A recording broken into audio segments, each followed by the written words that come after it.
Selamat siang Bapak Ibu sekalian, kita masih akan melanjutkan agenda dalam acara Indonesia Integrity Forum 2023, diskusi panel yang ketiga tentang mendorong integritas bisnis dalam proyek infrastruktur strategis nasional, promoting business integrity in national strategic infrastructure projects. Tentunya akan diisi oleh para panelis yang luar biasa dan akan memberikan banyak sekali insight ataupun ilmu kepada kita semua di sini. Semoga Bapak Ibu sudah cukup tadi makan siangnya dan juga mungkin ngopi lagi supaya makin melek dan makin semangat. Nindi langsung persilahkan saja moderator yang berikutnya kita berikan dengan tepuk tangan Ibu Natalia Subagio selaku anggota Transparency International Indonesia dan International Council of Transparency International. Silakan Ibu.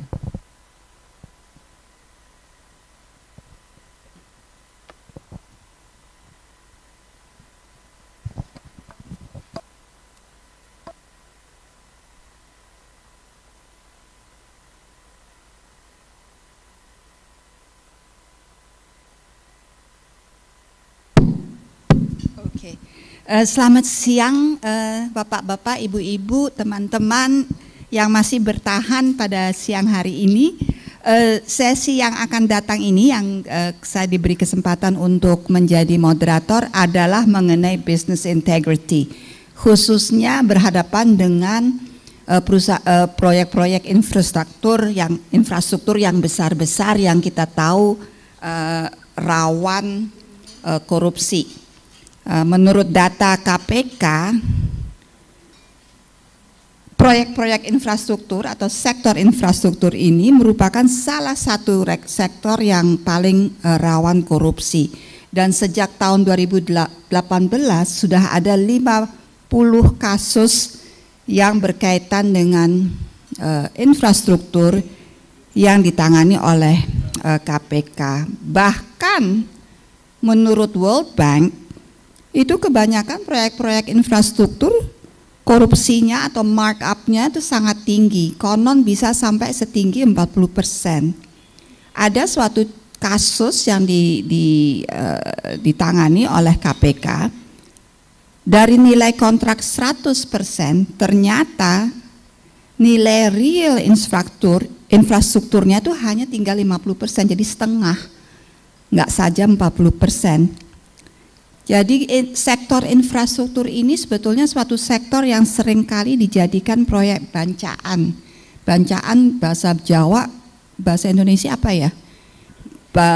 Proyek apa? Pesta pora ya. Bancaan itu pesta pora. Pesta pora para koruptor. Nah, menghadapi realitas seperti ini bagaimana kita bisa mencegahnya? Bagaimana menjaga integritas bisnis proyek-proyek di infrastruktur yang strategis tingkat nasional. Nah, ini pertanyaan yang akan kita jawab bersama dengan para panelis. Ada 4 panelis yang luar biasa tangguh ya, karena sehari-hari mereka menghadapi masalah ini. Saya ingin mengundang mereka naik ke panggung bersama saya, menemani saya. Yang pertama Pak Bastari Indra. Monggo Pak Bastari. Pak Bastari adalah Direktur Program Sekretariat Pelaksana Komite Percepatan Penyediaan Infrastruktur Prioritas atau KPPIP Republik Indonesia. Selamat siang Pak Bastari, monggo.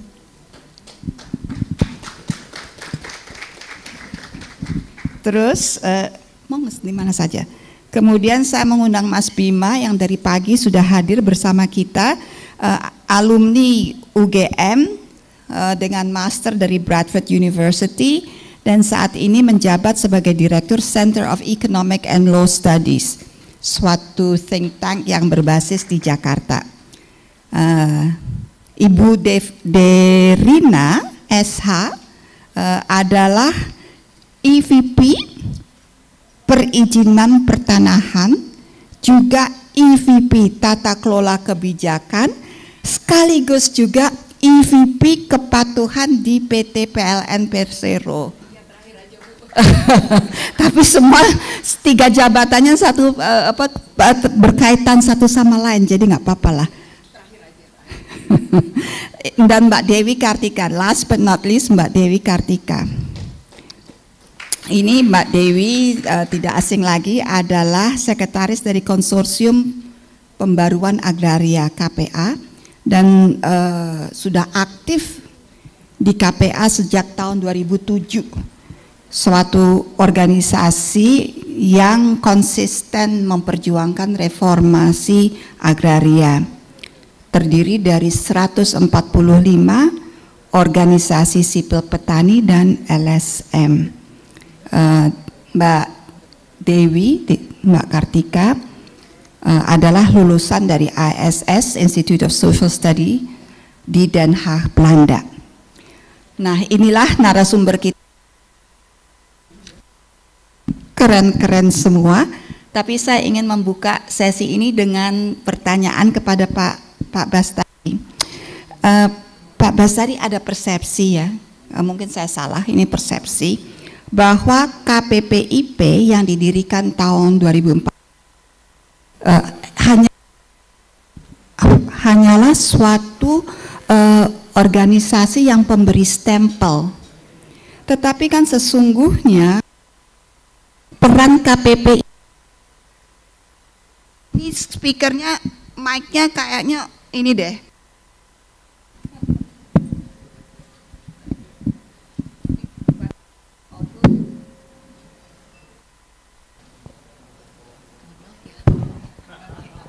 Terima kasih.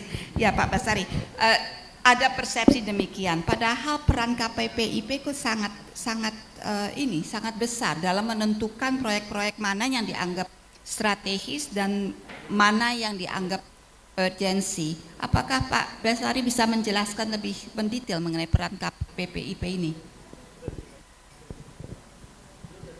Ya, terima kasih Bu Moderator. Assalamualaikum warahmatullahi wabarakatuh. Selamat sore, salam sejahtera. Saya pertama-tama ingin menyampaikan bahwa saya mewakili ketua eksekutif tim dari KPPIP, yaitu Pak Wahyu Utomo, Deputi Bidang Pengembangan Wilayah dan Tata Ruang. Beliau banyak sekali agendanya Bu, jadi kami diminta untuk mewakili. Satu, kedua, kalau saya mau menjelaskan KPPIP mungkin waktunya sampai rinci itu waktunya terlalu sempit Bu. Ya, jadi intinya sajalah ini. Jadi ada growing needs lah asalnya dari pemerintah Indonesia ini untuk mendorong percepatan pembangunan infrastruktur. Kenapa? Karena kita punya gap yang cukup rendah dari infrastruktur kita terhadap PDB. Nah, itu yang kemudian di 2008 sampai 2012 itu juga terjadi penurunan investasi yang cukup signifikan di infrastruktur. Nah, sehingga muncullah kebijakan-kebijakan. KPPIP itu dulunya KKPPI, Komite Kebijakan. Jadi untuk percepatan pembangunan infrastruktur. Jadi sebelum 2009, sejak adanya Perpres 75 itu dirubah, kita tidak hanya mengembangkan kebijakan, tapi kita juga harus bisa mengakselerasi implementasi dari infrastruktur. Nah, Komite KPPIP itu ya cuma 6 menteri anggotanya. Komite KPPIP itu ya cuma 6 menteri anggotanya, diketuai oleh Pak Menko Perekonomian, kemudian wakilnya Pak Menko Marves, kemudian ada Bappenas, ada Keuangan, ada BPN atau Menteri ATR, dan Lingkungan Hidup. Terus menentukan mana yang penting, strategis, mana yang urgent, Ya. mana yang harus dikerjakan itu bagaimana kriterianya? Ya. Apa saja? Jadi kalau boleh dilanjutkan, jadi kita melihat bahwa dari pengalaman permasalahan-permasalahan dalam pembangunan infrastruktur itu ada di sisi keuangan, sisi lingkungan hidup, sisi pertanahan, dan tentunya Bappenas yang perlu perencanaannya gitu, sehingga kita batasi gitu. Nah, kemudian kita membentuk satu sekretariat yang dijalankan oleh eselon 1 dari kementerian-kementerian ini gitu. Nah, ditambah lagi nanti ada koordinasinya dengan sekretariat kabinet, ada koordinasinya dengan KSP dan seterusnya berdasarkan kepentingan pada saat hal-hal yang terjadi gitu ya. Bagaimana menentukan infrastruktur yang masuk dalam proyek strategis nasional. Jadi pada awalnya kita membangun kebijakan di KKPPI itu hanya sedikit proyek yang kita nilai sebagai proyek prioritas. Awalnya kita, kenapa judulnya KPPIP itu juga infrastruktur prioritas tadinya. Nah kemudian kita pilih proyek-proyek prioritas tersebut, ada sekitar waktu itu 37 proyek gitu. Namun sejak dikeluarkannya Perpres 75 tahun 2014 sampai dirubah jadi menjadi Perpres 122, kita diminta untuk mengelola atau mempercepat pembangunan infrastruktur yang lebih besar lagi, karena pemerintah melihat banyak keperluan-keperluan infrastruktur yang juga harus disegerakan, sehingga kita akhirnya berubah menjadi PSN, Proyek Strategis Nasional gitu ya. Dari 37 akhirnya jadi 225 awalnya. Kemudian growing juga ya ini melalui satu proses di pemerintahan karena kebutuhan gitu ya. Akhirnya muncul juga program, bukan cuma proyek. Jadi ada 12 program misalnya nih, kalau dengan kelistrikan itu ada ya program kelistrikan gitu ya, yang dari ini kepanjangan Ibu ya ceritanya.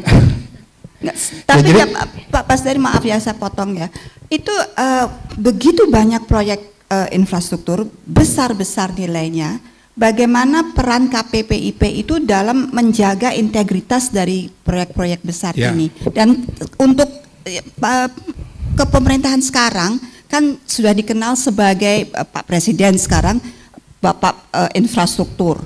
Nah, dan memang terbukti proyek-proyek infrastrukturnya besar-besar. Nah, itu bagaimana menjaga integritas proyek-proyek yang lalu dan kedepannya bagaimana supaya nanti nggak menjadi bumerang? Jadi melalui komite yang ada ini, kita membangun SOP, membangun kriteria, ya, untuk menyeleksi proyek-proyek mana yang bisa atau dapat diterima menjadi proyek strategis nasional. Dan proyek-proyek ini datang dari kementerian-kementerian teknis, pemerintah daerah, dan swasta. Jadi ada kemungkinan bahwa proyek itu memang tidak ada di RPJMN, tapi setelah dievaluasi gitu, ternyata, karena itu usulan dari swasta misalnya, kemudian dievaluasi dan ini, wah iya benar nih, ini ternyata dibutuhkan gitu. Nah itu mungkin sesuatu yang sering ditanyakan ya Bu ya. Iya. Kenapa kok nggak sama RPJMN? RPJMN itu kan rencana ya. Di dalam rencana itu pada saat dulu saya pernah di Bappenas, jadi kita buka kok peluang bahwa kemungkinan ada proyek-proyek yang memang dibutuhkan masyarakat yang Bappenas nggak nangkap pada saat membuat RPJMN atau apa, dan itu sah-sah saja gitu. Sehingga dibuat misalnya, jadi kita mengenal ada proyek solicited dan unsolicited gitu ya. Nah salah satu kriteria misalnya begini Bu, kita buat di kriteria kita minimum project size-nya itu 500 miliar ke atas. Project itu harus didukung oleh Kementerian Teknis dengan adanya surat Menteri Teknis misalnya. Itu kriteria-kriteria yang kita bangun. Terus ada FS-nya, keekonomiannya, finance-nya, apa segala macam itu. Ya Pak Bestari, enggak, cerita seperti itu ya saya menjadi deg-degan untuk KPPIP. Karena siapa yang menjaga integritas KPPIP-nya itu sendiri, itu yang menjadi pertanyaan. Tapi tak perlu dijawab, nggak perlu dijawab. Itu hanya pertanyaan saja. Siapa yang menjaga integritas KPPIP-nya dengan wewenang yang mewenang dan peran yang demikian Saya besar. juga cuma menambahkan satu aja. Yang memutuskan terakhir adalah presiden. Jadi itu sampai ke level presiden. Oke. Jadi bapak infrastruktur ya in every sense of the word berarti. Sekarang saya ingin dengar pengalaman Ibu Derina. Ibu Derina ini Transparency International ya, Indonesia bekerja sama dengan Transparency International Australia telah menciptakan suatu tool untuk kita menamakannya Infrastructure Corruption Risk Assessment Tool. Jadi suatu alat untuk menilai kira-kira risiko korupsinya di proyek-proyek infrastruktur bagaimana. Nah, dalam kajian pertama ini kami telah mengkaji 4 proyek. KCIC, kereta cepat, Hambalang, juga proyek jembatan di IKN, dan juga pembangkit listrik tenaga bayu di Sidrap, Sulawesi Selatan.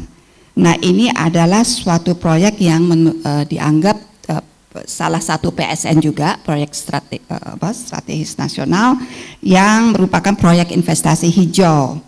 Nah, menurut kajian ini korupsinya atau corruption risk di situ nggak terlalu parah-parah, sedang lah. Ada 4 ini sedang, is very good. Nah, mitranya adalah tentu PLN.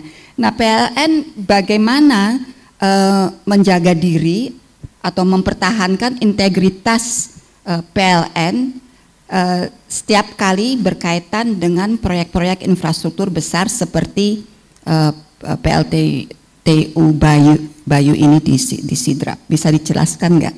Iya, terima kasih. Sebelumnya saya menyampaikan permintaan maaf dari Pak Darman Prasojo yang hari ini tidak dapat hadir, sehingga menugaskan saya, Bu. Tadi saya terakhir ada sebagai compliance division, Pak. Jadi memang tugasnya cukup berat juga ya. Jadi bagaimana kita internal melakukan pencegahan. Kalau pertanyaan Ibu tadi, sebenarnya memang PLN itu sudah menerapkan sistem anti manajemen penyuapan SMAP, jadi 37.001/2016. Nah, ini memang suatu langkah yang PLN terapkan itu sejak tahun 2020.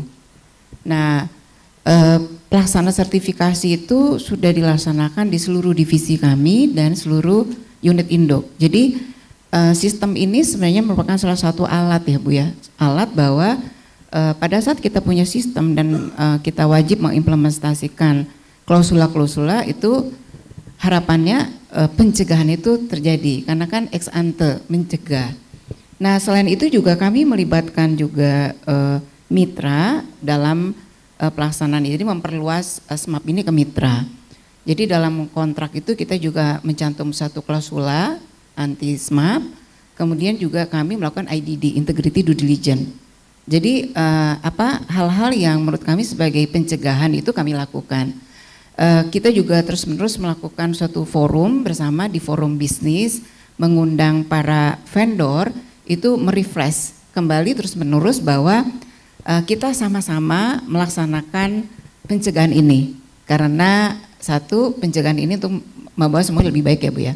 Jadi satu tools yang kita lakukan adalah menerapkan sistem anti manajemen, kemudian juga memperluas itu ke mitra, kemudian kami juga punya yang namanya due diligence integrity. Jadi sedemikian kami lakukan mulai dari tahap perencanaan, pengadaan, di pelaksanaan, pembayaran. Karena kami juga sudah mempunyai beberapa sistem ya Bu. Misalnya untuk procurement kami ada e-procurement.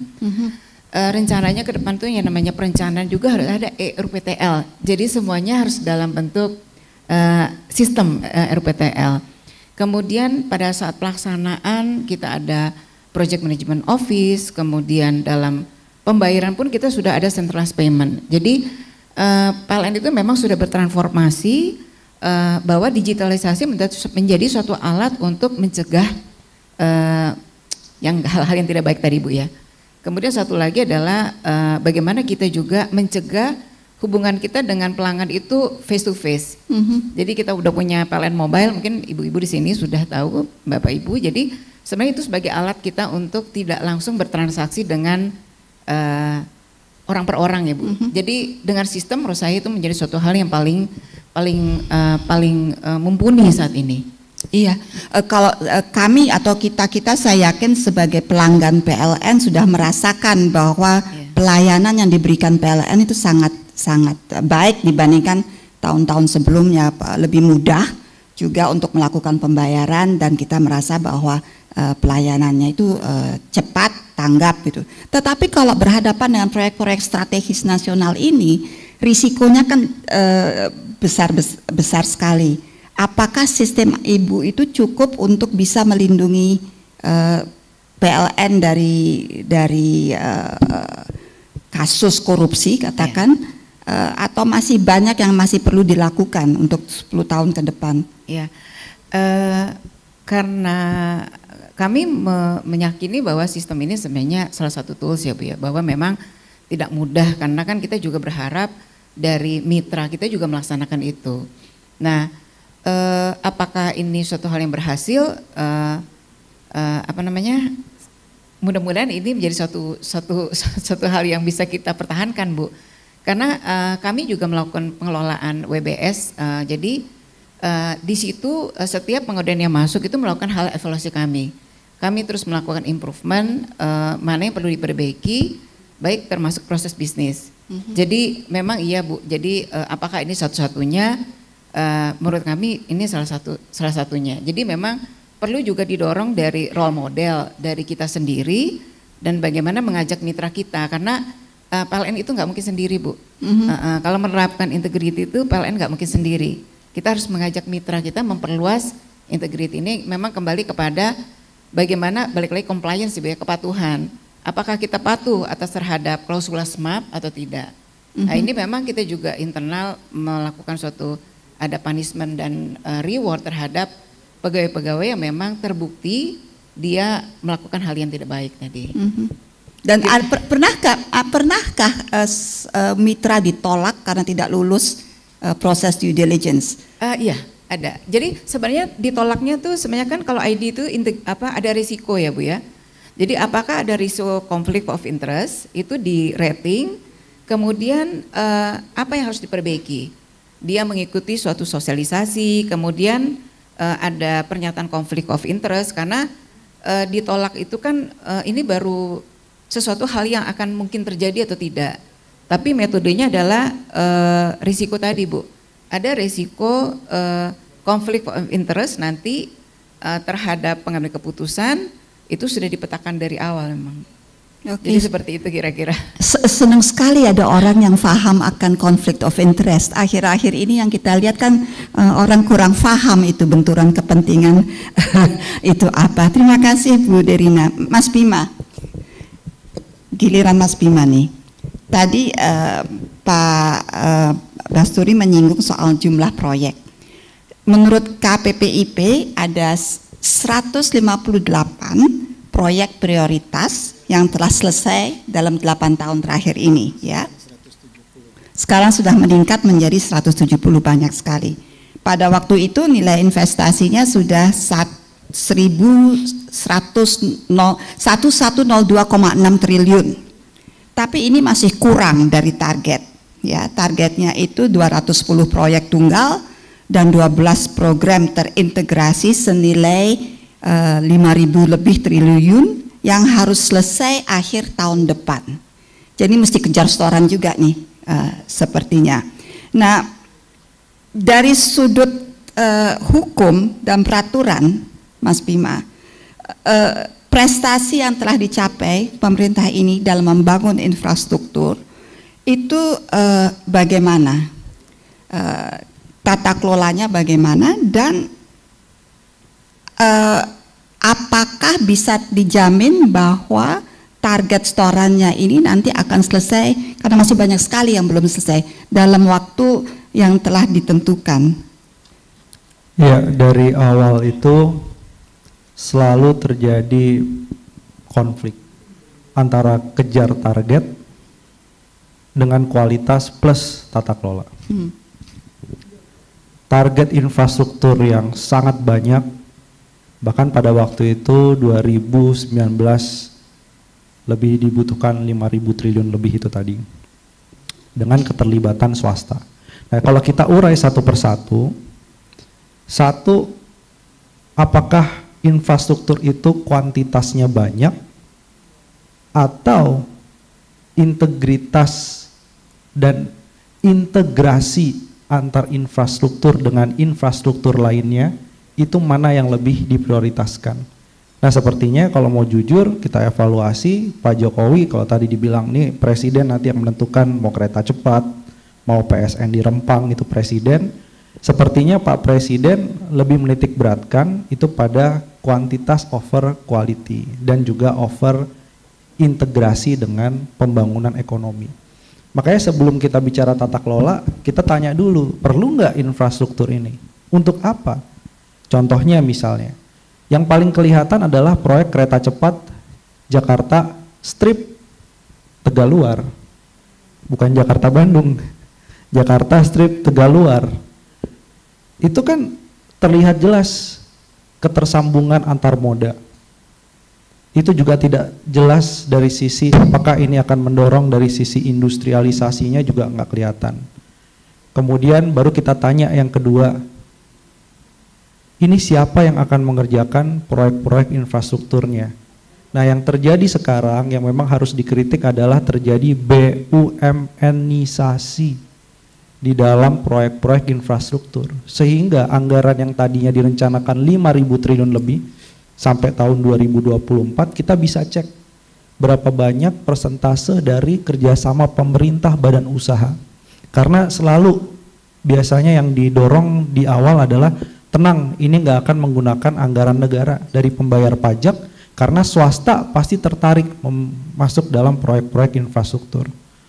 IKN target KPBU-nya sekitar 20%. Padahal dulu sekali pernah ada laporan kontroversial itu dari Bank Dunia. Rata-rata ketertarikan swasta di dalam proyek infrastruktur pemerintah itu tidak lebih dari 9 sampai dengan 11%. Kenapa tidak tertarik swasta? Satu, semuanya tadi mau diambil oleh BUMN. Kedua, kalau dia bekerja sama dengan BUMN pun, melihat kondisi keuangan BUMN yang dipaksakan dan terjadi sekarang. Masalah vendor-vendor yang kemudian tidak dibayar, ada yang sampai kemudian BUMN karyanya pilot, masuk dalam restrukturisasi. Jadi siapa yang mau mengerjakan proyek infrastruktur? Swasta nggak mau tertarik di situ. Akhirnya jatuh lagi kepada BUMN. BUMN keuangannya bermasalah, lalu menggunakan skema bailout tidak langsung dari APBN yang kita sebut dengan satu, penyertaan modal negara, dan yang kedua adalah penjaminan. Itu kan bahasa tidak langsung dari sebenarnya bailout negara terhadap BUMN yang mengerjakan proyek-proyek infrastruktur. Nah, kita lihat kemudian berikutnya, bagaimana tata kelola dari infrastruktur tadi. Nah, masalah tata kelola yang menghiasi headline dalam 1 tahun terakhir ini adalah direksi dari BUMN karya ditangkap. Kong kali kong dalam pengadaan barang, dan bahkan yang menarik adalah kong kali kong dengan audit dari eksternal. Jadi ada first line of defense, ada second line of defense, third line of defense. Ini yang di internal saja tidak berjalan, apalagi kemudian berharap ada pengawasan-pengawasan lainnya. Nah, jadi kita melihat efektivitas dipertanyakan, tata kelola juga akhirnya dipertanyakan. Nah, saya tambahkan satu lagi, yang saya nggak habis pikir, APBN mengeluarkan 400 triliun setiap tahunnya, jauh lebih besar daripada anggaran perlindungan sosial. Nah, 400 triliun untuk membangun infrastruktur. Karena tadi swasta nggak terlalu banyak tertarik masuk langsung di infrastruktur. Nah, 400 triliun setiap tahunnya. Indeks logistik bisa turun 17 peringkat. 400 triliun setiap tahunnya. Pertumbuhan ekonomi 5% itu pun sudah dibantu bukan karena infrastruktur, tapi didominasi oleh booming harga komoditas yang kita tutup mata. Oh, besok sawit sedang naik di pasar internasional, besok ada perang Ukraina berlanjut, sekarang Israel Hamas, itu yang menggerakkan ekonomi kita naik dan turun. Jadi fungsi infrastruktur dengan daya saing, kita cek lagi incremental capital output ratio kita, ICOR, ini investor mau masuk ke Indonesia, mereka lihat efisien tidak berbisnis di Indonesia. ICOR-nya 7,6, trennya kecenderungannya mengalami kenaikan.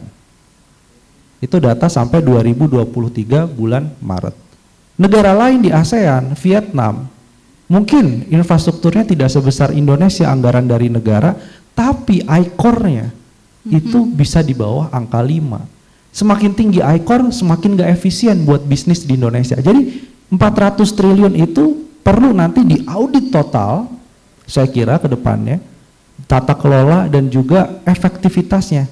Kok bisa merencanakan infrastruktur yang tidak berkorelasi langsung dengan efisiensi ekonomi, berkorelasi dengan industrialisasi. Terakhir, industri kita, penyerap lapangan kerja yang sangat besar di industri, terjadi penurunan porsi terus-menerus secara konsisten. Sekarang kisaran 18% dari produk domestik bruto. Infrastrukturnya ada yang salah pastinya, dan itu harus dilakukan evaluasi. Bukan infrastruktur tidak penting, tapi seleksi infrastruktur itu yang harus dilakukan secara hati-hati sekali. Itu mungkin. Makasih. Ya, betapa suramnya gambarannya, Mas Bima. Datanya bicara begitu maksudnya? Untuk kedepannya bagaimana? Jadi what you're saying, Mas Bima, is kita berhadapan dengan suatu bom waktu nih. Bom waktunya kan sudah terjadi. Bom waktu itu kan one day akan explode, akan meledak. Yang sekarang kelihatan di BUMN Karya, vendor-vendor yang kemudian protes, Bank BUMN meng-cancel pembiayaan kepada sesama BUMN. Itu kan salah satu simptom bahwa ini kita bisa melihat sesuatu yang lebih besar kalau nggak dicegah. Makanya saya pikir infrastruktur yang sudah berjalan, governance-nya diperbaiki, keuangannya coba dicek, tapi infrastruktur yang belum financial closing lebih baik dipending dulu dan membersihkan infrastruktur-infrastruktur yang sekarang sedang ongoing. Kalau tidak dipaksakan kejar target, lihat PLN dulu dipaksa 35.000 megawatt oversupply, dan koreksi kalau saya salah, setiap 1 gigawatt oversupply PLN harus membayar sekitar 3 triliun kira-kira resikonya. Dikalikan dengan 7 gigawatt oversupply. Karena apa? Nafsu membangun pembangkit listrik, tapi tidak berdasarkan dengan perencanaan dan tata kelola yang bagus. Nah, maksudnya jangan terjadi lagi di infrastruktur publik lain. Ya, bicara soal infrastruktur tetap IKN ini yang sangat kontroversial. Juga salah satu proyek infrastruktur atau proyek strategis nasional yang termasuk dalam kajian kita. Dalam kajian kita ini yang dibahas itu adalah jembatan di Pulau Balang di lintas selatan Kalimantan, itu yang itu sudah selesai dibangun, 1,43 triliun, jalur utama antara Samarinda, Balikpapan, IKN. Menurut evaluasi kita, temuannya adalah bahwa risiko korupsinya jembatannya ini tinggi, walaupun masih kalah sama KCIC sama Hambalang. Bagaimana menurut Mbak Dewi ya pada proyek PSN ini pada umumnya, pada IKN khususnya, dan kalau tadi Mas Bima bicara the cost, financial cost, efficiency cost, ini cost dari sudut pandang SDA, human rights, seberapa tinggi dari proyek IKN ini dan PSN lainnya yang bersinggungan dengan kerjaan Mbak Dewi? Ya, jadi kalau kita melihat dari perspektif HAM dan juga keadilan sosial ekologis, PSN ini kan sifatnya lapar tanah ya, dia butuh tanah dalam skala yang sangat luas. Kemudian perspektif dari proyek-proyek ini adalah percepatan. Sehingga tadi kalau dibilang tidak melihat kualitas, tapi lebih kuantiti, kecepatan-kecepatan yang sifatnya tidak matang, sehingga yang terjadi adalah ketidakadilan sosial, kerusakan ekologis yang masif, dan tentu pelanggaran HAM.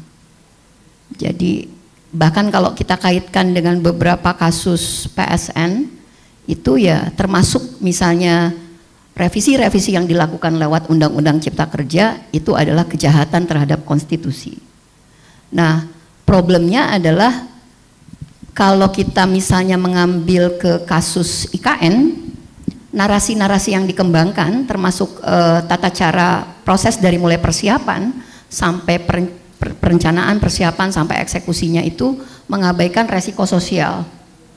Jadi kalau kita cek di Undang-Undang IKN sebelum revisi, itu sama sekali tidak berbicara soal bagaimana mitigasi dampak sosialnya, dampak sosial budaya kepada masyarakat setempat. Padahal targetnya begitu luas, 250.000 lebih hektar, baik zona inti maupun zona pengembangannya. Tapi minus berbicara soal bagaimana meminimalisir dampak, termasuk bagaimana agar proses-proses pengadaan tanah itu tidak mengeksklusi masyarakat. Jadi sayangnya PSN ini menganggap tanah di Indonesia itu masih tanah kosong. IKN dianggap di Penajam Pasir dan Kutai Kertanegara itu tidak ada tumpang tindih klaim atas tanah.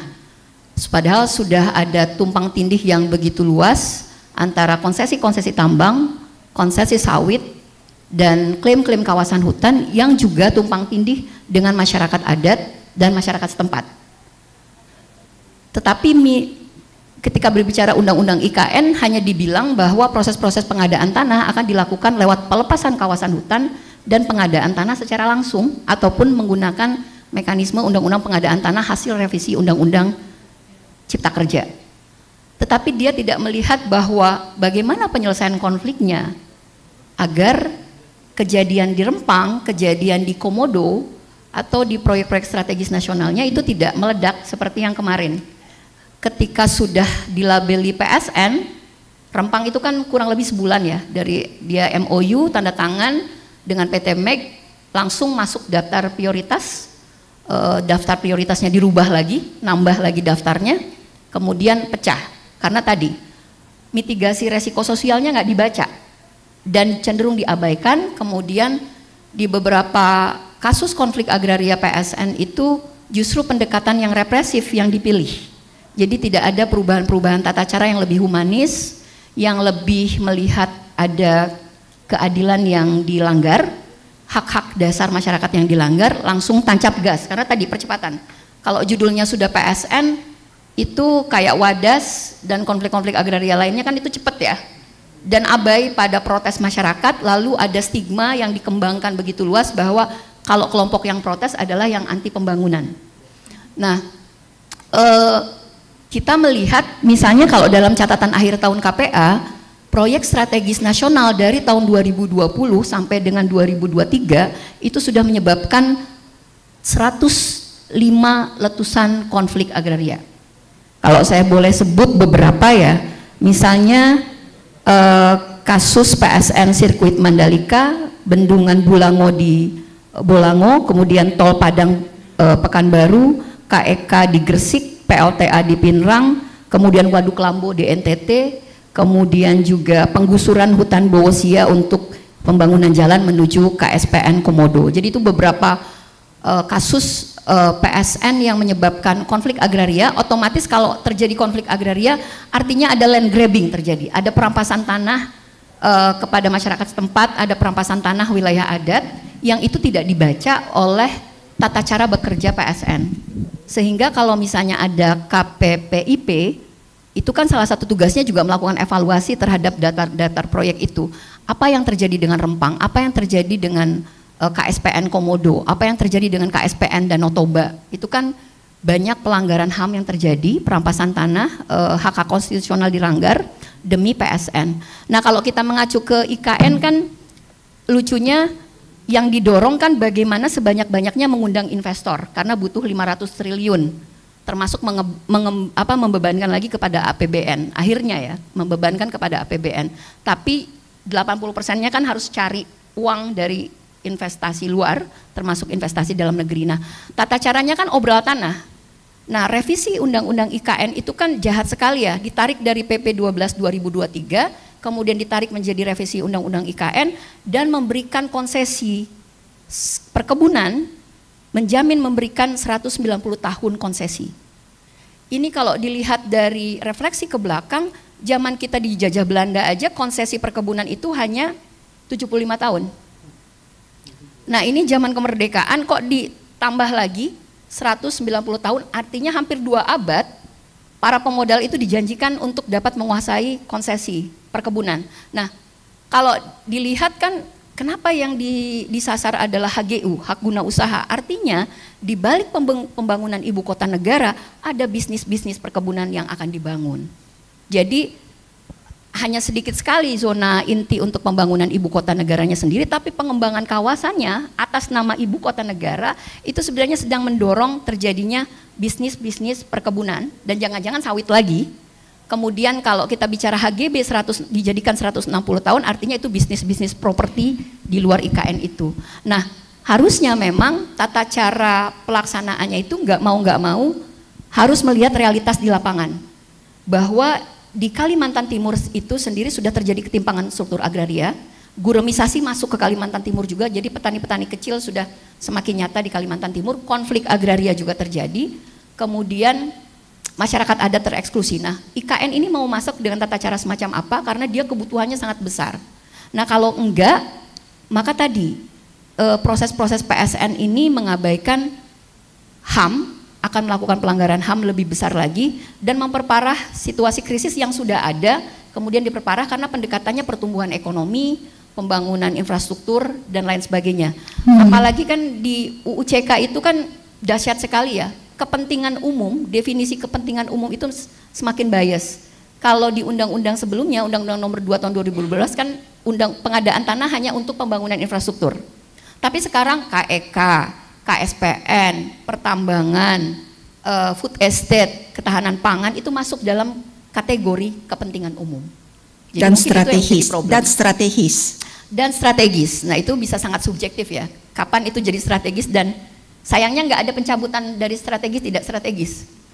Kalau sudah bermasalah kayak Rempang, kenapa nggak dicabut status strategisnya supaya tadi tata caranya tidak melanggar HAM, tidak mobilisasi aparat ke lapangan. Ini kan rata-rata penanganannya pakai aparat masuk ya ke wilayah-wilayah konflik agraria. Jadi bicara soal business integrity ya, sekarang kan perkembangannya kita kalau bicara mengenai business integrity itu bukan sekedar mengenai financial aspects, bukan sekedar mengenai penyalahgunaan keuangan, tapi kita juga bicara soal ESG, environment impact, social impact, dan tentu governance impact. Nampaknya dari apa yang diceritakan Bapak Ibu di depan ini, ESG yang sekarang menjadi istilah yang sangat populer tidak diindahkan dalam proses pembangunan infrastruktur yang kita lihat. Jadi khawatirnya semua ini serba semu karena time bomb-nya sudah meledak dan di kemudian hari akan meledak lebih besar lagi. Apakah saya terlalu pesimis? Ibu Derina silakan. Ladies first, Ma. Sedikit, tapi walaupun ladies first tapi sedikit ya Bu ya. Saya cuma bilang bentuk-bentuk pinjaman di dalam infrastruktur. Kenapa tidak semua punya environment social governance yang bagus? Karena tidak semua investor asing punya standarisasi yang setinggi itu. Kecuali kalau mereka anggota OECD. Ya, faktanya sekarang pinjaman dari Jepang turun pertumbuhannya. Pinjaman dari US dan lain-lain negara-negara barat juga mulai melandai. Yang naik sejak eranya Pak Jokowi adalah dari China. Ya. Dan mereka punya masalah soal governance. Yang penting cepat, pinjaman apakah murah juga belum tentu. Ya. Tapi itu juga salah satu yang harus dikritik. Ya, Mbak Devna silahkan. Sedikit aja. Jadi kalau saya ngelihat sih sebenarnya kan kita harus belajar dari lesson learn ya. Jadi yang tadi Mas sebelah saya menyinggung 35.000 ya itu. Jadi memang semua apa yang sudah dilakukan itu sebenarnya tuh sekarang seperti apa. Jadi perbaikan-perbaikan yang dilakukan di kita yang infrastruktur ketenaga listrikan itu mulai dari proses perencanaan. Sampai di perencanaan bahwa kita punya tata kelola sampai itu disetujui oleh board itu harus ada ya namanya semua kajian ya. Jadi kita ada namanya war room itu ya dari investasi ini prioritisasinya yang mana. Kemudian prioritisasi kemudian harus masuk dalam sekian stage gitu loh. Jadi memang benar bahwa kita harus selalu belajar terhadap hal-hal yang lalu ya. Jadi perbaikan tata kelola terus menerus baik di internal maupun kita menggait mitra. Jadi proses proses pengambilan keputusan, proses verifikasi suatu anggaran sampai investasi, kemudian itu disetujui sesuai dengan prioritas tadi. Prioritas mana dari sekian banyak dari sekian banyak proyek yang di RUPTL dan diturunkan ke RJP dan kemudian ke RKAP itu harus dilihat itu. Itu saya mau cerita itu. Jadi memang lesson learn itu memang harus dilakukan, bahwa perbaikan harus dilakukan, proses internal. Kemudian kalau Ibu bicara ESG tadi sebenarnya PLN, karena PLN itu kan sudah mengeluarkan semacam bond ya, global bond. Jadi kita selalu terus menerus itu dipantau oleh lenders. Bagaimana perbaikannya, kemudian termasuk sekarang ESG tadi kita ada namanya harus mencapai ESG rating itu 30 pada 2024. Nah kita punya program 3 pilar di ESG, bagaimana pengelolaan emisi dan limbah gas rumah kaca, program tanggung jawab sosial dan terkait tata kelola. Nah salah satu implementasi SMAP ini menurunkan rating itu. Ya. Jadi memang PLN ini juga terikat karena kita ada global bond, kemudian karena kita juga harus mencapai renewable energy tadi, ada lenders yang mensyaratkan itu. Jadi saya rasa memang kita terus menerus melakukan perbaikan itu ya. Jadi ada yang memagari, ada yang selalu watching. Tapi Bu Nerina, PLN harus diakui lebih maju dari BUMN lain. Nah, problemnya apakah BUMN lain yang terlibat dalam mega project infrastruktur ini mempunyai integrity system yang sebaik PLN? That is the $1 million question. Nah, ini masih ada waktu 10 menit. Saya ingin membagi waktunya dengan audience. Apakah ada pertanyaan yang ingin diajukan? Memang ini setelah makan siang kita rada lesu ya, tapi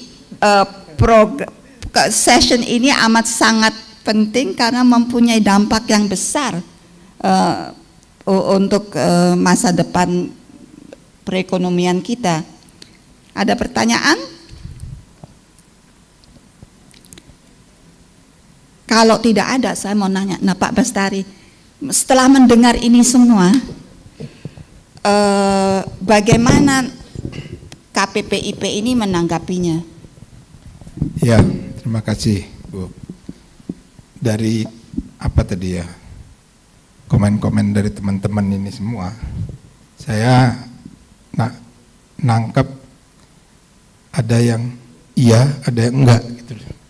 Tapi saya tidak dalam kapasiti ya, karena saya bukan pengurus IKN misalnya. Jadi saya nggak bisa ini detailnya lah. Namun IKN itu diminta untuk dimasukkan sebagai PSN, sudah masuk gitu. Sehingga kita juga ya suka dapat laporan-laporan gitu ya. Kemudian Rempang juga masuk baru akhir-akhir ini karena masuk dan terus bermasalah gitu kan.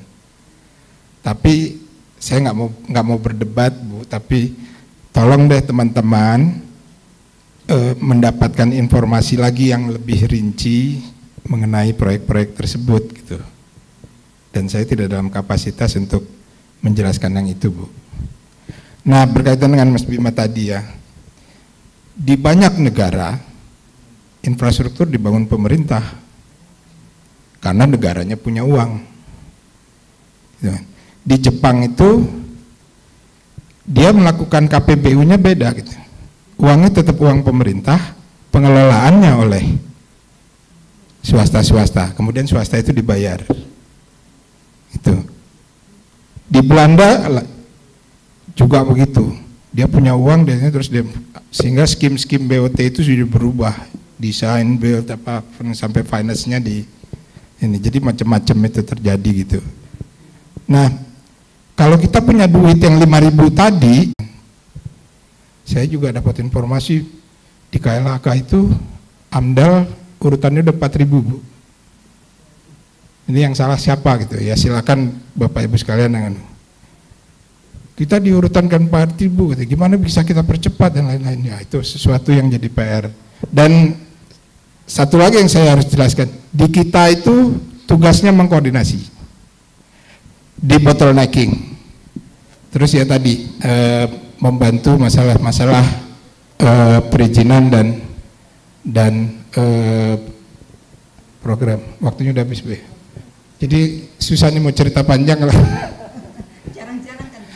Dan yang ya ini satu catatan juga ya, mungkin menurut ini tadi bahwa prosesnya nggak sesuai atau ada konflik dan lain-lain. Kenyataannya di PSN itu terjadi percepatan proses pembebasan tanah akibat adanya regulasi-regulasi yang baru. Salah satunya misalnya nilai tanahnya itu nilai pasar, udah bukan nilai yang dulu, dan harus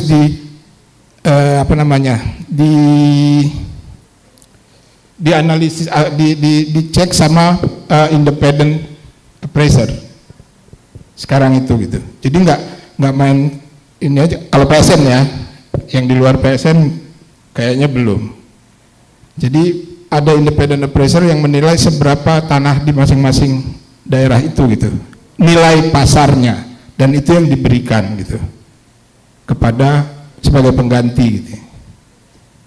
Jadi ya mungkin tolong dieksplor lagi gitu, Rempang itu kasusnya seperti apa gitu, karena ada sudut pandang lain dan ada cerita lain di belakang Rempang itu ketimbang yang tadi diomongin bahwa ini dikusur aja sama pemerintah. Sebetulnya ada yang lain-lainnya gitu. Nah, kemudian yang ingin saya ceritakan juga nih, Mas Bima, memang ada kebijakan yang bergeser sekarang ini di KPPIP. Bahwa dulunya infrastruktur ansih, infrastruktur yang namanya juga jalan, jembatan, apa itu ya semuanya. Sekarang dia berkembang jadi pengembangan wilayah juga masuk. Jadi ada program smelter, 20 smelter gitu. Yang nyata-nyata kita melihat bahwa oh ternyata infrastruktur kalau dibangun pun belum selesai nih, karena infrastruktur terbangun kalau dia nggak terpakai juga itu bermasalah gitu kan. Jadi sia-sia gitu. Nah itu harus diintegrate dengan pengembangan wilayah gitu. Dan memang banyak sisi kebijakan yang ya ini kan kebijakannya di atas ya. Jadi ya daerah ini harus ditampung karena konsentrasi penduduknya sedemikian besar gitu. Jadi kita seleksi proyek-proyek di daerah tersebut, kemudian kita jadikan PSN. Itu ada. Kemudian ya kita juga diminta misalnya untuk, wah itu program hilirisasi harus coba didukung gitu, dengan memberinya PSN misalnya. Jadi ada kebijakan-kebijakan di atas itu yang seperti itu yang ya growing lah. Asalnya kalau menurut saya growing dari sekedar infrastruktur terus ke kebutuhan-kebutuhan lain. Ya ini proses pembelajaran gitu ya. Kita itu baru sekarang tadi misalnya 1.299 triliun yang selesai gitu. Dari mana 4.000 ini? Dan Bapak Presiden udah bilang, saya tidak mau alokasikan APBN lagi untuk pembangunan PSN. Coba didorong untuk investasi swasta ke PSN itu gitu.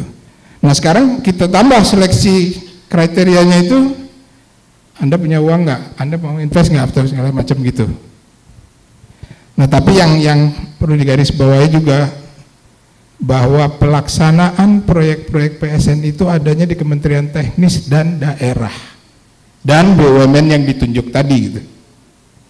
Jadi KPPIP itu cuma lintas saja kalau ada yang apa namanya curhat ke kita, terus kita rapatkan sama-sama gitu Bu. Kira-kira begitulah Bu. Ya nggak apa-apa, sore ini Pak Bastari boleh curhat sama kita, gantian curhatnya. nggak usah dicurhatin orang. Ini kita masih tersisa waktu 5 menit. Saya ingin mengundang panelis untuk menyampaikan closing statement dalam 5 menit dengan mempertimbangkan semua apa yang telah kita dengar bersama ini. Kalau bisa closing statementnya tuh rada optimistis gitu ya. Jangan terlalu suram gitu, dan kita melihat masa depan yang cerah gitu loh. Silahkan Bima. Bukan masalah suram, yang bikin suram kan pemerintah. Kita disuruh nyari solusi kan gitu kan, lucu ya. Jadi pas bikin gak ngajak-ngajak gitu. Jadi gini, ada paradigma saya kira yang mungkin harus sedikit aja digeser. Bahwa masalah pembebasan lahan itu memang salah satu cost yang paling besar di dalam infrastruktur. Tetapi bukan berarti kemudian, oh yang dulunya ganti rugi, sekarang dengan market value, mungkin independent appraiser-nya diperbanyak, akhirnya menjadi ganti untung. Kalau saya nggak mau ngejual tanah saya, karena itu ruang hidup saya, pekerjaan saya ada di situ, kenapa PSN harus memaksa? Itu satu itu ada paradigma yang mungkin harus lebih adil kira-kira untuk masyarakat, sehingga tidak hanya diposisikan sebagai objek yang pasrah menerima, sekarang judulnya sudah ganti untung gitu ya. Kemudian tadi negara tidak memiliki uang sehingga banyak proyek-proyek strategis sekarang bahkan jadi, menurut saya sih, mohon maaf Pak, jadi agak kompleksnya terlalu kacau karena smelter ya, dijadikan PSN gitu. Ini dijadikan PSN. Tapi yang sebenarnya benar-benar urgent menjadi proyek strategis nasional itu kan harusnya di set up oleh negara, bukan kemudian di drive oleh swasta. Kalau swasta biasa aja, bisnis aja. Kenapa harus menjadi strategis nasional? Kan begitu, ada pemilihan prioritas. Nah jangan sampai labelisasi PSN ini, saya melihat 2 masalah. Yang pertama, ingin dapat perlindungan dari aparat. Sehingga masyarakat sipil dan juga masyarakat terdampak agak susah tuh kira-kira menyampaikan kata-kata kritis ataupun kata-kata tidak. Yang kedua, labelisasi PSN ini tadi requestnya misalnya dari daerah, oh daerah ini butuh PSN. Tapi yang kita lihat, pejabat yang punya konflik kepentingan dan menguasai hak guna usaha, itu yang paling banyak mendorong proyeknya masuk dalam PSN. Oh saya punya sawit di Kalimantan, PSN. Saya punya tambang di Sulawesi, PSN. Sehingga proyek strategis nasional ini secara fundamental akhirnya tidak strategis karena berdasarkan pada beberapa konflik kepentingan. Dan berikutnya lagi yang terakhir, optimis. Negara bilang uang untuk infrastruktur terlalu mahal. Tapi coba deh, yang dari tadi awal kita bilang konflik of interest-nya disikat, korupsi dalam pengadaan barang jasanya kemudian disikat, berapa penghematan uang itu yang harusnya sudah menjadi jembatan, sudah menjadi rumah sakit, sudah menjadi sekolah mungkin di level-level desa yang masyarakat desa lebih butuh itu. Itu juga harus dihitung efisiensi dari infrastruktur karena korupsinya bisa diberantas dengan efektif. Terima kasih. Terima kasih Mas Bima.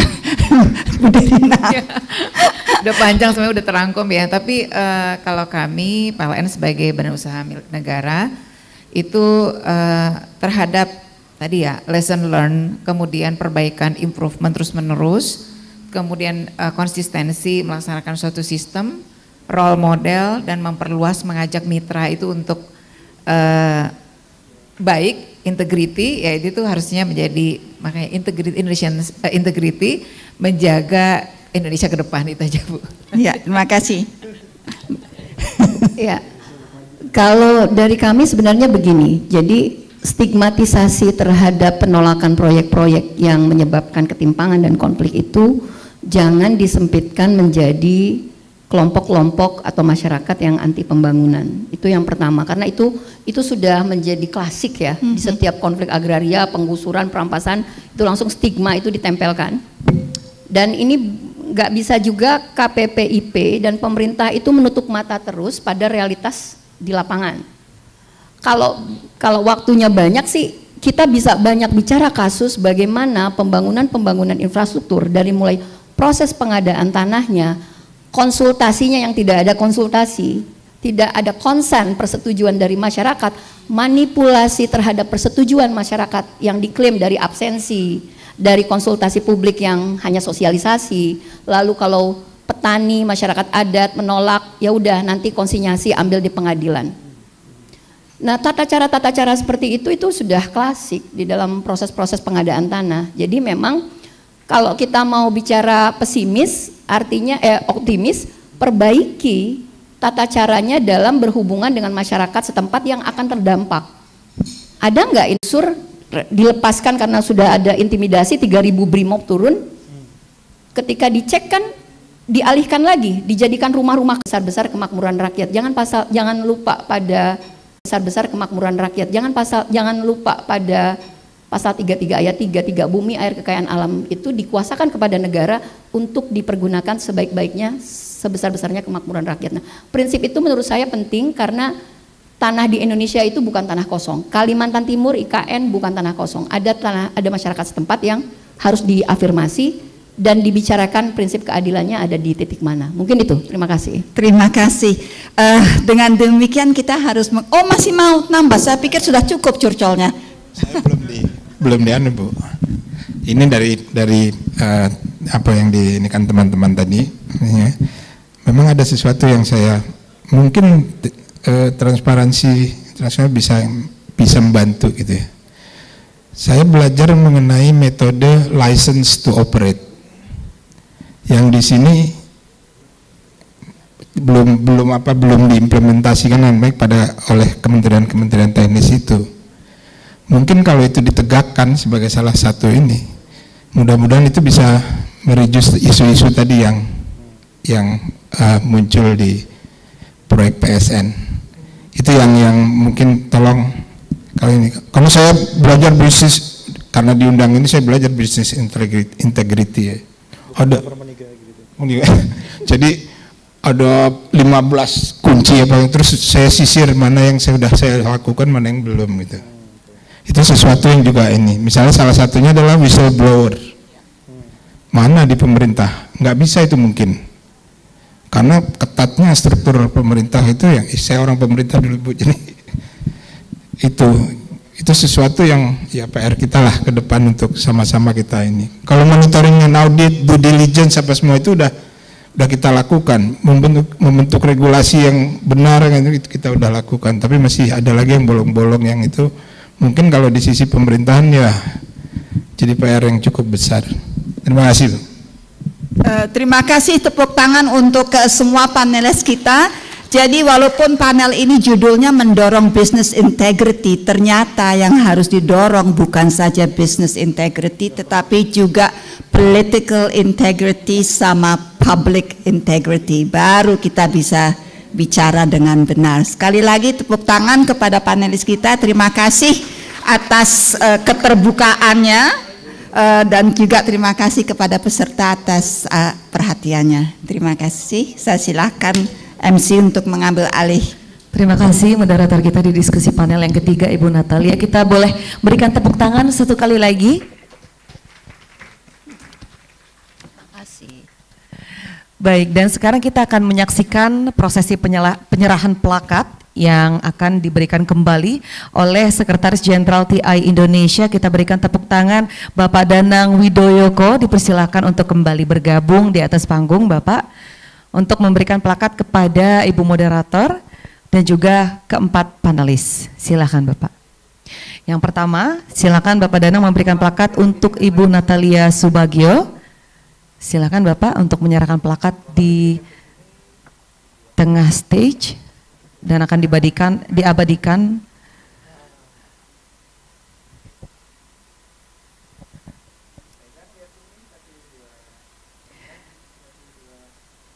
Dan setelah ini Bapak Danang akan memberikan plakat untuk Bapak Bastari Indra. Silakan Bapak.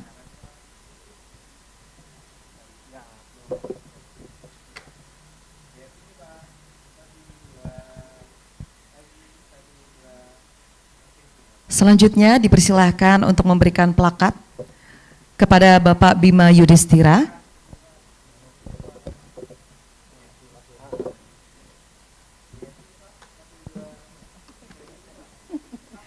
Dan kemudian silahkan Bapak memberikan plakat untuk Ibu Derina.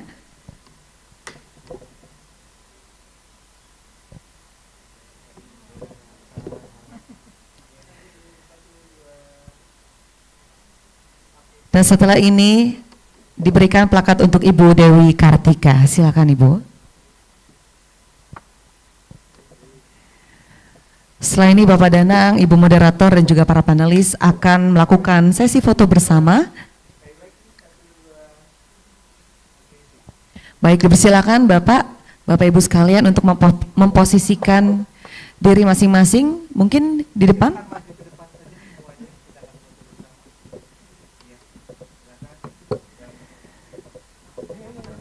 Baik, inilah dia, kita akan abadikan momen bersama Bapak Danang, Ibu moderator dan juga para panelis di dialog yang ketiga.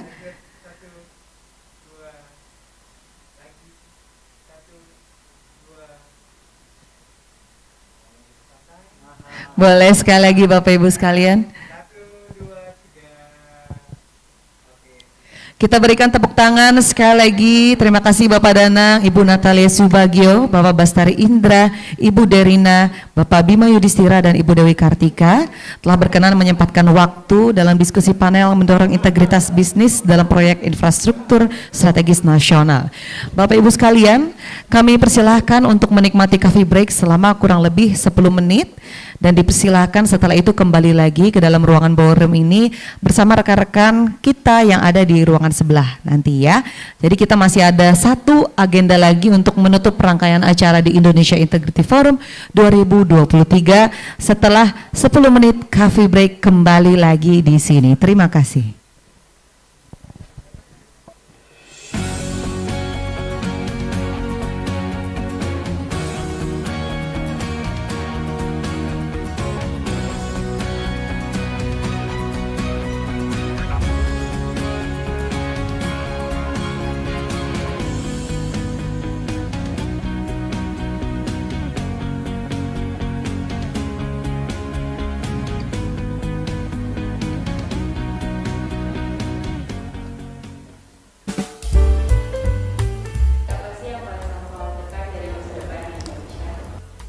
Concern aku kayaknya banyak banget ya. Aku takut banget sama namanya masa depan pekerjaan.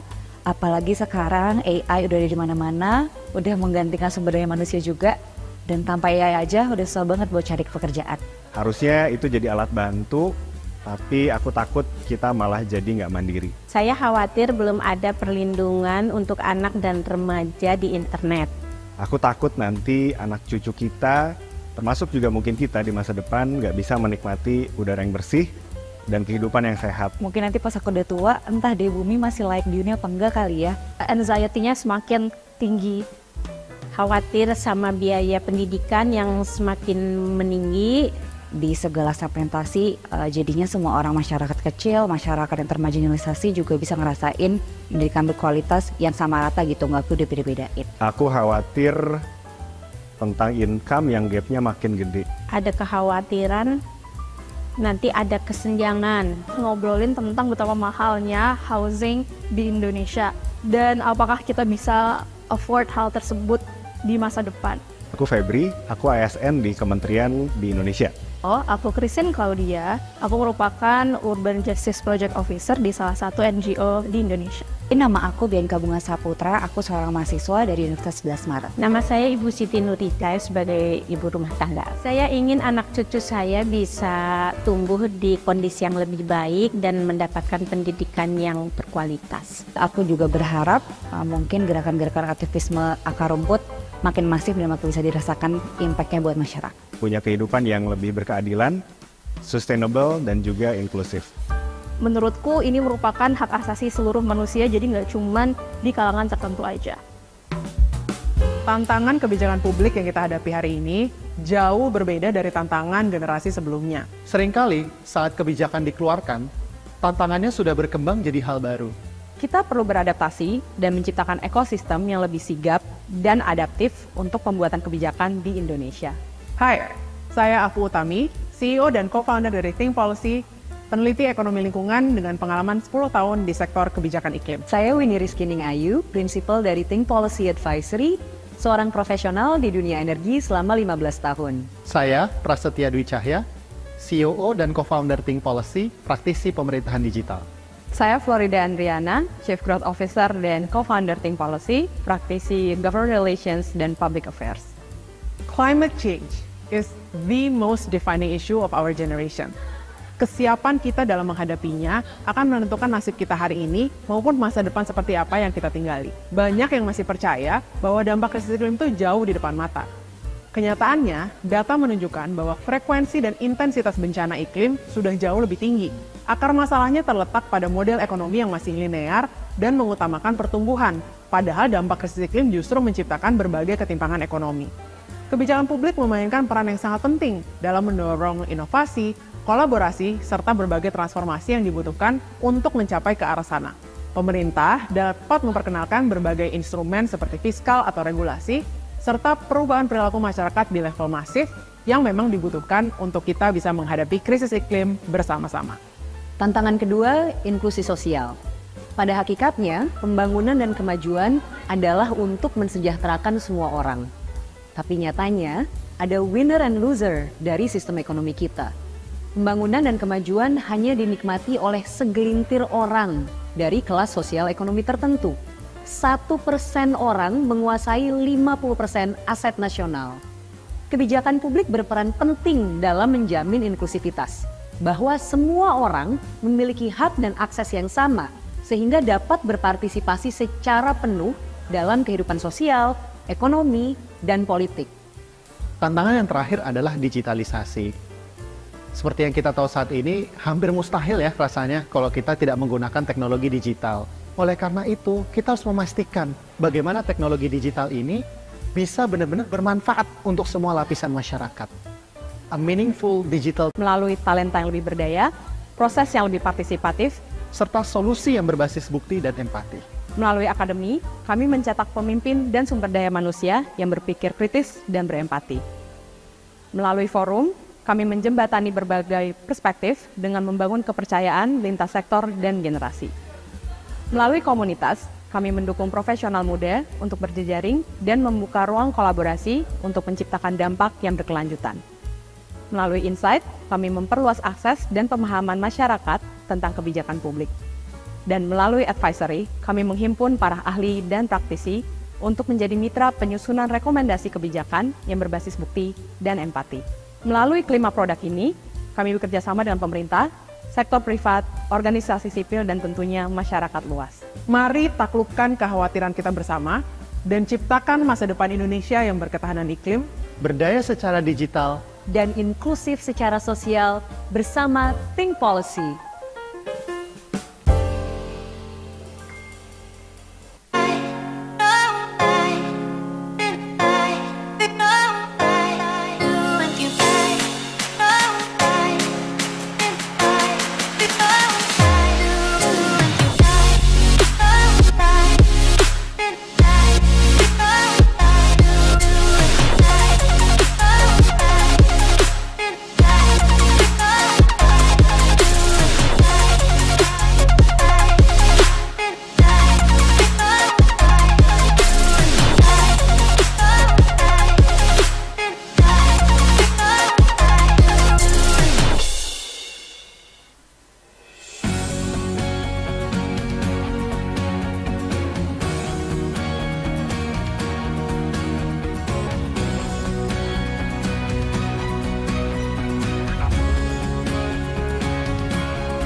Selamat sore Bapak Ibu sekalian, diinformasikan bahwa waktu coffee break Concern aku kayaknya banyak akan banget usai ya. dalam 5 menit dan kita akan kembali melanjutkan satu agenda lagi sebelum menutup rangkaian acara di Indonesia Integrity Forum 2023. Dipersilakan Bapak Ibu sekalian untuk bersiap kembali memasuki ballroom karena kita akan kembali melanjutkan satu agenda terakhir sebelum menutup rangkaian acara Indonesia Integrity Forum 2023 sore hari ini. Terima kasih.